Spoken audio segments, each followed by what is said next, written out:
안녕하세요. 잡시광입니다. 2025년 7월 2일 대한민국 방산 역사상 최대 규모 수출 계약이 성사됐습니다. K2 전차 180대, 무려 9조 원 규모입니다. 개별 방산 수출 계약으로는 사상 최대 규모입니다. 오늘은 유럽 방산 시장에서 한국산 K2 전차가 어떻게 게임 체인저로 부상하고 있는지, 그리고 폴란드, 루마니아, 슬로바키아 등 동유럽 국가들이 왜 K2 전차를 선택했는지 그 배경과 파장에 대해 깊이 있게 이야기해 보려고 합니다. 최근 몇 년 사이 유럽 방산 시장이 요동치고 있습니다. 그 중심에는 바로 한국산 K2 전차가 있습니다. 폴란드를 시작으로 루마니아, 슬로바키아 등 동유럽 국가들이 K2 전차 도입에 적극적으로 나서면서 유럽 내 전차 시장의 판도가 완전히 바뀌고 있는데요. 전통의 챔피언인 독일 레오파드2와 미국 M1A2를 제치고 왜 K2가 링 위에 올랐을까요? K2 전차가 왜 이렇게 주목받는지 그 뿌리를 조금 더 깊게 들여다볼 필요가 있습니다. K2 전차는 단순히 기존 전차를 개량한 것이 아니라 한국이 독자적으로 개발한 3.5세대 전차입니다. K2 블랙팬서는 단순한 병기가 아닙니다. 1990년대 안보위기 속에서 태어난 위기의 산물이자 한국군의 전략적 결심의 상징입니다. K2는 개발 초기부터 첨단 전자장비와 자동화, 그리고 극한 환경에서의 운용 능력을 목표로 했습니다. 예를 들어 K2 전차는 노면 상태에 따라 차체 높이를 조절할 수 있어 산악 지형에서도 안정적으로 움직일 수 있습니다. 이런 기능은 유럽 전차에선 좀처럼 보기 어렵습니다. 이 기술은 유럽 전차들에서도 보기 힘든 독특한 강점입니다. 또한 K2는 사격 통제 장치, 열상 장비, 레이저 거리 측정기 등 첨단 전자장비를 대거 탑재해 주야간 전투 능력이 매우 뛰어납니다. 이런 기술적 토대가 있었기 때문에 K2가 유럽 시장에서도 경쟁력을 갖출 수 있었던 겁니다. 가장 먼저 주목해야 할 나라는 폴란드입니다. 폴란드는 2022년 1차로 180대를 도입한 데 이어 이번에 추가로 180대를 계약했습니다. 2차 계약에는 K2PL 계열 전차 등 전략적 요소들이 포함됐습니다. 이번 계약 금액으로는 약 9조 원으로 역대 최대 수출 계약입니다. 이번 2차 계약에서는 1차 계약분 180여 대에 들어갔던 K2 GF 전차가 120여 대 포함되고 폴란드 전략에 맞춘 K2PL 전차 60여 대, 또 각종 작전에 포함되는 계열 전차 80여 대가 더해졌습니다. 폴란드는 앞으로 지속해서 숫자를 늘려갈 생각으로 최종적으로 K2 전차 1000대를 들여와 전차 군단을 꿈꾸고 있습니다. 여기서 중요한 점은 단순히 수입만 하는 게 아니라는 겁니다. 2차 계약분의 60세대는 폴란드 현지에서 직접 생산하게 되는데요. 이 과정에서 기술 이전과 정비 인프라 구축이 함께 이루어집니다. 폴란드는 단순한 전차 구매국이 아니라 K2 전차의 유럽 생산업으로 도약하게 된 셈이죠. 특히 폴란드형 K2, 즉 K2PL 개발이 본격화되고 있습니다. K2PL은 폴란드의 요구에 맞춰 능동방호 시스템, 드론 대응 능력 등 다양한 업그레이드가 적용된 맞춤형 모델입니다. 이 과정에서 폴란드는 유럽연합이 정책과 연계해 유럽 내에서 생산과 공동조달을 확대할 계획입니다. 이런 대규모 계약이 가져오는 경제적, 산업적 효과도 상당합니다. 수천 개의 일자리가 창출되고 폴란드 방산 산업의 허브화가 가속화되고 있습니다. 기술 이전을 통해 장기적인 협력 기반도 마련됐죠. 앞으로 폴란드는 단순한 무기 구매국이 아니라 유럽 내 K2 전차 생산과 수출의 중심지가 될 전망입니다. 다음으로 주목할 나라는 루마니아입니다. 루마니아 역시 K2 전차 도입을 적극적으로 추진하고 있는데요. 최대 500대까지 도입을 검토 중입니다. 1차로 50대를 우선 도입하고 이후 300대에서 500대까지 확대할 수 있다는 계획입니다. 루마니아가 K2 전차를 선택한 배경에는 지리적, 군사적 이유가 큽니다. 마치 산길을 오르는 경량 SUV처럼 루마니아의 험준한 지형을 누비기에 K2만한 전차가 없었습니다. K2 전차는 자동 장전 시스템과 고속 기동성, 그리고 전차 중량이 56톤으로 비교적 가벼워 이런 지형에 최적화되어 있습니다. 기존의 루마니아가 운용하던 전차들은 노후화로 인해 한계에 부딪혔고 최신 전차로의 전환이 시급한 상황이었습니다. 이때 K2 전차의 경쟁력이 부각된 것이죠. 특히 폴란드와 생산, 정비, 탄약망을 공유할 수 있어 시너지 효과가 큽니다. 루마니아 역시 폴란드처럼 기술 이전과 현지 조립 라인 구축을 조건으로 내세우고 있습니다. 이를 통해 방산 일자리 창출과 산업 자립 효과도 기대할 수 있습니다. 루마니아가 K2 전차 도입을 확정할 경우 동유럽에서 K2 전차의 영향력은 더욱 커질 전망입니다. 이처럼 루마니아는 단순한 전력 강화를 넘어 K2를 통해 방산 자립과 산업 고도화를 동시에 꾀하고 있습니다. 슬로바키아 역시 최근 K2 전차 도입에 관심을 보이고 있습니다. 원래는 독일의 레오파드2A7 도입을 검토했지만 가격, 조달 속도, 기술 이전 측면에서 폴란드산 K2PL로 방향을 선회했습니다.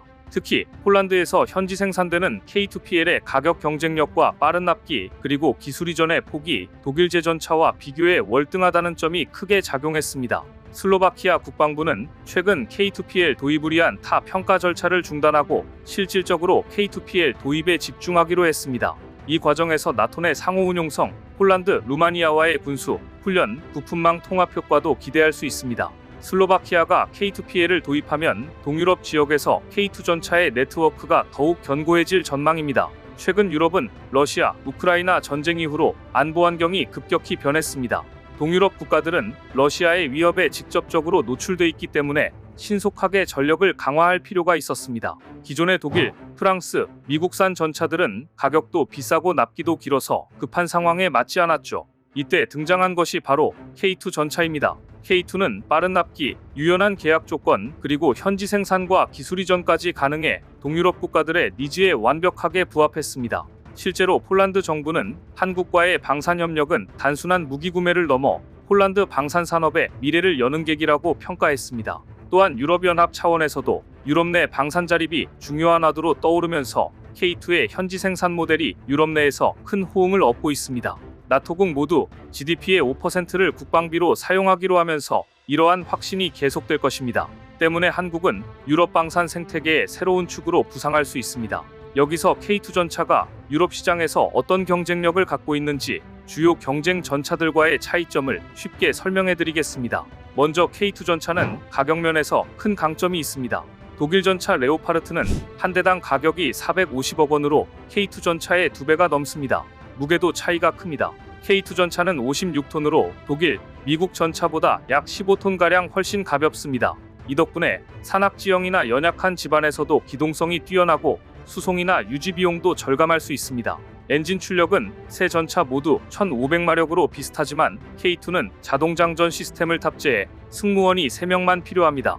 반면 독일과 미국 전차는 수동장전 방식이라 4명이 필요하죠. 인력 운용 면에서도 K2가 효율적입니다. 실제로 폴란드 국방부는 K2, 레오파드 2A7, M1A2 SEP V3를 비교평가하는 시험을 진행했습니다. 이 과정에서 K2는 산악지형, 진흙, 눈길 등 다양한 환경에서의 기동성, 사격 정확도, 유지보수 편의성 등에서 고른 점수를 받았습니다. 특히 자동장전 시스템 덕분에 사격 속도가 빠르고 승무원 피로도가 낮다는 점이 높게 평가됐습니다. 유지보수 측면에서도 K2는 부품 교체가 쉽고 정비 인력이 적게 들어간다는 점이 장점으로 꼽혔습니다. 반면 레오파드 2A7과 M1A2는 무게가 무겁고 유지비가 많이 들며 기술 이전이 어렵다는 점이 단점으로 지적됐습니다. 또 한 가지 중요한 점은 현지 생산과 기술 이전입니다. K2는 폴란드, 루마니아, 슬로바키아 등 현지에서 생산하고 기술 이전도 폭넓게 제공할 수 있습니다. 반면 독일과 미국 전차는 기술 이전이 제한적이거나 거의 불가능합니다. 이 부분이 유럽 국가들에게는 매우 매력적으로 다가옵니다. 마지막으로 납기 기간도 K2가 훨씬 빠릅니다. 주문 후 2년 내로 인도가 가능한데 레오파드 2A7은 4-5년, M1A2는 3년 이상 걸립니다. 즉 긴급히 전력을 증강해야 하는 국가들에게는 K2가 훨씬 현실적인 선택이 되는 거죠. 전차도 속도가 생명입니다. 배달의 민족처럼 빠른 납기, 이것이 K2의 결정적 승부수였습니다. 정리하자면 K2 전차는 가격이 저렴하고 가벼우며 자동장전 시스템 덕분에 인력 효율성이 높고 현지 생산과 기술 이전이 유연하게 이루어집니다. 납기도 짧아서 빠른 전력화가 가능합니다.